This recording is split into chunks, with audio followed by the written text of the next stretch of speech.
party agents supervise the printing, distribution of materials, they're part of it. It goes to the polling stations, they are there.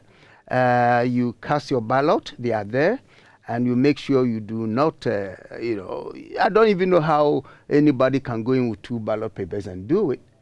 So if we follow the script, I don't think there should be a problem. But, I guess there's still room, even in that kind of tight system. There must be some room for any unscrupulous person to do something. That's why we all have to be watching out. So whilst I think the script is perfect, the human agency that is driving that process could be the problem. So whilst I can say for sure that the system is among the best in Africa, perhaps in the whole world, the problem has been the human agency operating this kind of system. As for ballot staffing and all, again, if agents are vigilant and the security personnel, if they are vigilant, I don't see how one can replace one box with another that is already staffed. But then again, it all depends on the vigilance of people at a particular polling station.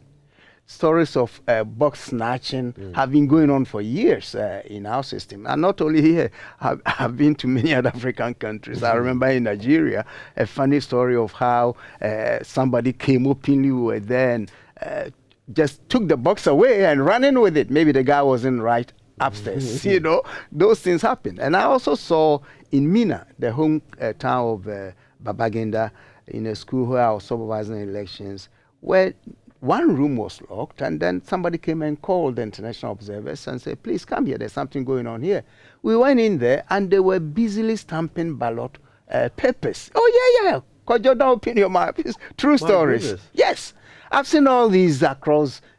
I was in Liberia for the election that brought Charles Taylor to power, and I went to one school where they were teaching them, literally, you come to the box and they teach you where to put your thumbprint.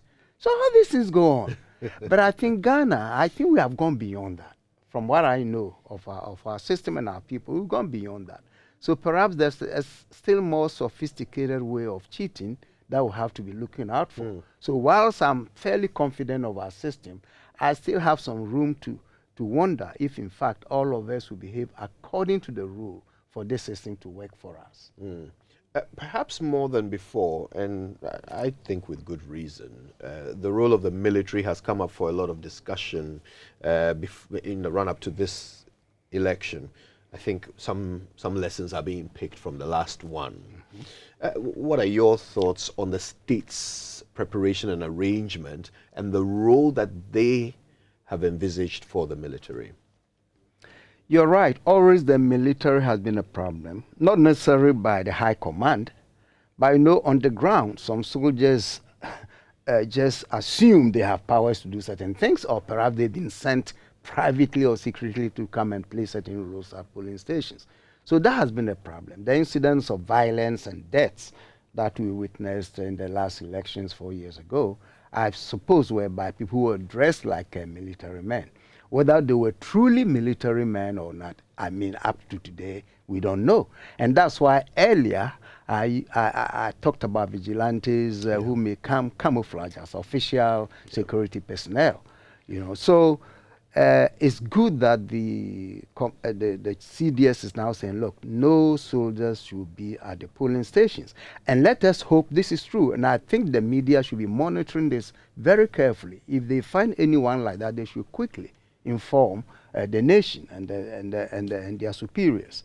So if, in fact, they are around and they are just sitting somewhere, they come forward only when invited by the police at the instructions tell us, then I think the military will be fine. But please, the soldiers must behave. Those even who are put at some places to be called upon in case of need, they must also recognize that this is a very important activity for the nation, and going wrong will be disastrous for all of us. So their role is as important as a citizen who is going to cast the ballot to determine who becomes our president. So overall, I think, and I'm hoping that the rules laid by the Army Command will be followed by the personnel, and that all of us as citizens should also cooperate to make sure that it works for us. Mm.